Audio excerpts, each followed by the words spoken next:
ঢাকাই চলচ্চিত্রের জনপ্রিয় অভিনেত্রী নুসরাত ফারিয়াকে গ্রেফতারের পর থেকেই সামাজিক যোগাযোগ মাধ্যমে চলছে নানা সমালোচনা। বিষয়টি নিয়ে অনেকে আবার ফেসবুকে পোস্টও করেছেন। এবার অভিনেত্রী নুসরাত ফারিয়ার গ্রেফতারের বিষয়ে কড়া সমালোচনা করে ফেসবুকে পোস্ট করেছেন জাতীয় নাগরিক পার্টির দক্ষিণাঞ্চলের মুখ্য সংগঠক হাসনাত আব্দুল্লাহ।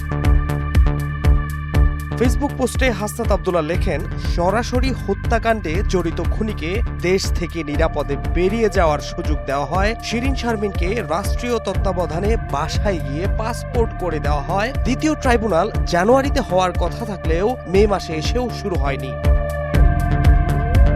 পোস্টে অন্তর্বর্তী সরকারকে হাসনাত আব্দুল্লাহ প্রশ্ন করে লেখেন, ইন্টারিম ৬২৬ জনের লিস্ট কোথায়? ৬২৬ জনকে নিরাপদে বের করে দিয়ে এখন নুসরাত ফারিয়াকে হত্যা মামলায় গ্রেফতার করে বোঝাতে যাচ্ছেন আপনারা খুব বিচার করছেন।